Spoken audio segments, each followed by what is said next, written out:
కారణం ఏంటి? ఎందుకు ఇంతకాలం లేట్ అయింది? మానవతరాయ్ గారు నమస్తే, గుడ్ ఈవినింగ్. నమస్తే అండి, గుడ్ ఈవినింగ్. ఇందాక కాంబోజ్ వెంకటేశ్వర్లు గారు చాలా కీలకమైనటువంటి ఆరోపణలు చేశారు. ఎందుకు ఎన్నికల్లో పోతలేరు? 6 గ్యారెంటీలు ఫెయిల్ అయినాయి. ప్రజలకు పోవాలంటే మంత్రులు ఎమ్మెల్యేలు భయపడాల్సినటువంటి పరిస్థితి ఉంది. అండ్ రైతు భరోసా పండుగ చేసుకోవాల్సినటువంటి అవసరం ఉంది. ఎన్నికల ముందు రైతు భరోసా ఇచ్చి మీరు పండుగ చేసుకుంటున్నారా? అయితే ఒకటే ఇచ్చి పండుగ చేసుకుంటున్నారా? మరి మిగతా 2 ఇయ్యలేదు, వాటి సంగతి ఏంటి? ఒకటి ఇస్తే పండుగ చేసుకుంటారా అన్నది ప్రధానంగా నడుస్తోంది. ఎందుకు ప్రజల్లోకి పోలేనటువంటి పరిస్థితుల్లో కాంగ్రెస్ పార్టీ ఉందా 18 నెలల తర్వాత? రాష్ట్రంలో ఎన్నికల పట్ల మాకు భయం లేదు. రాష్ట్రంలో పంచాయతీ ఎన్నికలు కానివ్వండి, జెడ్పీటీసీ, ఎంపీటీసీ, రేపు జూబ్లీ హిల్స్ ఉప ఎన్నిక జరిగిన గెలుపు కాంగ్రెస్ పార్టీదే, ప్రభుత్వానిదే. ఉదాహరణగా కంటోన్మెంట్ ఎన్నిక జరిగింది, దాస్యనంత గారు చనిపోయారు. ఏమైనా సానుభూతి పనిచేసిందా? కాబట్టి సానుభూతులు, సెంటిమెంట్లు, ఆయింట్మెంట్లు పని అయిపోయింది. పని చేసే వాళ్ళకే ఓట్లు వేస్తారు ప్రజలు. అవినీతి మయమై అవినీతి ఉచ్చులు బిగుస్తున్నటువంటి బీఆర్ఎస్ పార్టీ వైపు అసలు ప్రజలు చూడట్లేదు. పార్లమెంట్ ఎన్నికల్లో పాతాళానికి పడిపోయింది. మేము సంక్షేమ పథకాలు అమలు చేయటం లేదని చెప్పి పాపం వాళ్ళు అట్లా చెప్పుకొని ఏదో ఓట్లు అడగాలనుకుంటారు, కానీ అది సాధ్యం కాదు. సంక్షేమ పథకాలు అమలవుతున్నాయి. ఇలా రైతు భరోసా దాదాపు 8,700 కోట్లు రైతుల ఖాతాల్లో వేస్తే రైతుల కళ్ళల్లో ఆనందం కనపడుతుంది, సంబరాలు ఉన్నాయి.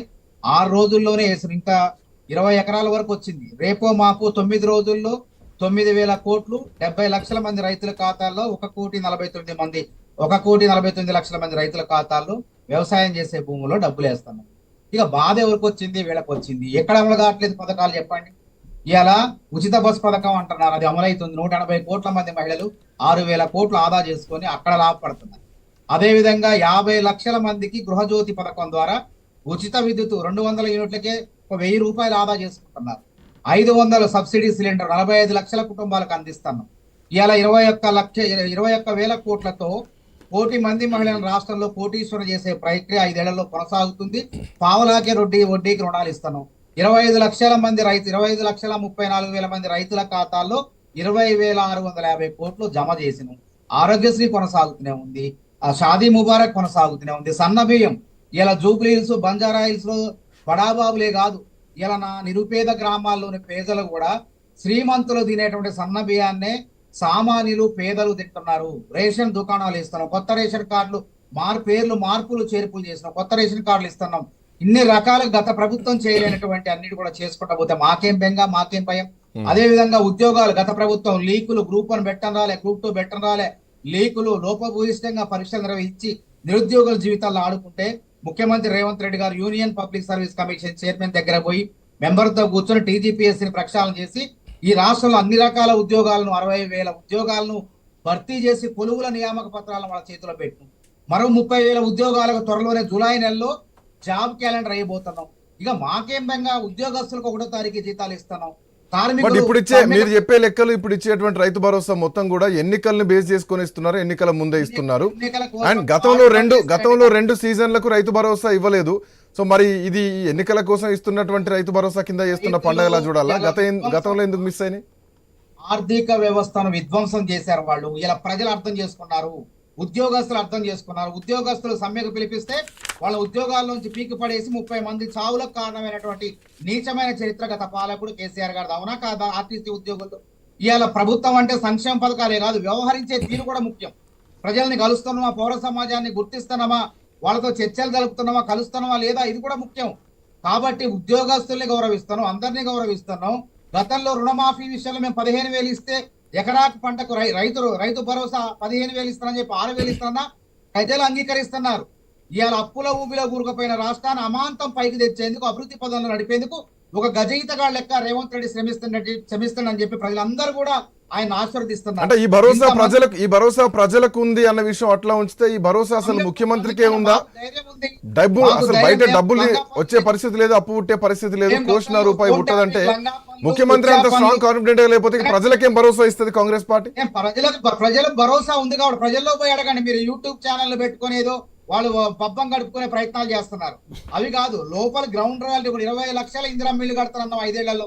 ఇప్పటికే నియోజకవర్గానికి 3,500 చొప్పున మంజూరు చేసి 5 లక్షల రూపాయలు వేస్తాడే పేదల కళ్ళల్లో గత ప్రభుత్వం డబుల్ బెడ్రూమ్ ఇల్లు కడతానే మోసం చేసింది.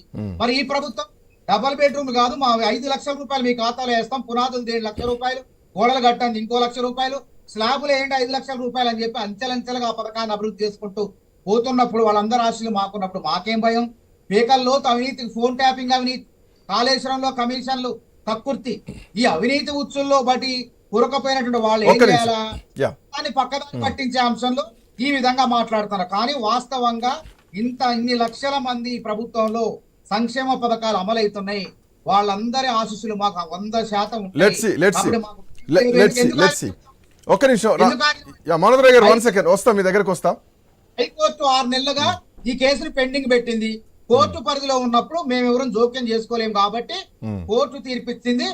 మేము కూడా ఎన్నికలకు సిద్ధంగా ఉన్నాం. ప్రభుత్వం అదే 42% కులగణన చేసి దేశంలో ఆదర్శవంతమైన బీసీలకు స్థానిక సంస్థల రాజ్యాంగ అధికారం కల్పించే విధంగా తప్పకుండా మా అడుగులుంటాయి. చూడండి, అందరూ ఆశ్చర్యపోతారు. తప్పకుండా స్థానిక సంస్థల వరకే కాదు, వర్కింగ్ ప్రెసిడెంట్ విషయంలో కూడా, మంత్రి పదవుల్లో కూడా అట్లాంటి రిజర్వేషన్ పాటిస్తే బాగానే ఉంటుంది. 1 second, I'll come back to you. మంత్రి పదవుల్లో ఇచ్చేసిన 2 దళితులు ఉన్నారు, మాలా మాదిగ సామాజిక వర్గాల్లో ఇద్దరు ఉన్నారు. ఆ ప్రభుత్వంలో ఉన్నారా? బీసీలు ఇలా 3 ఉన్నారు. అవసరమైతే ఇంకో బీసీ వస్తాడు. ఎగ్జాక్ట్లీ అట్లా ఉంటే సంతోషమే. ఇవాళ గాంధీ భవన్ కు నిరసన, గొర్రెలను తీసుకొని నిరసన తెలుపుతున్నారంటే అది హక్కుగా చూడాల్సిందే. కులగణన చేస్తున్నారు కాబట్టి, ఇది వాళ్ళ హక్కుగా వచ్చారు కాబట్టి ఆ నిరసన కూడా యాక్సెప్ట్ చేయాల్సిందే. సామాజిక న్యాయం చేయాలంటే బీఆర్ఎస్ పార్టీ వాళ్ళు ఒక బీసీని వర్కింగ్ ప్రెసిడెంట్ లేకుంటే రాష్ట్ర అధ్యక్షుడు చేయమనండి, జాతీయ అధ్యక్షుడు వదిలిపెట్టండి. కనీసం రాష్ట్ర అధ్యక్షుడు వర్కింగ్ ప్రెసిడెంట్ చేసి అప్పుడు మాట్లాడమనండి బీఆర్ఎస్ వాళ్ళు. Right, 1 second. కేఎస్ ప్రసాద్ గారు, ప్రసాద్ 2 వర్షన్లు విన్నారు. ఒకటేమో ఎందుకు కాంగ్రెస్ పార్టీ ప్రజల్లోకి వెళ్ళబోతోందా, ఎన్నికలంటే భయపడేటువంటి పరిస్థితి ఉందా, జూబ్లీహిల్స్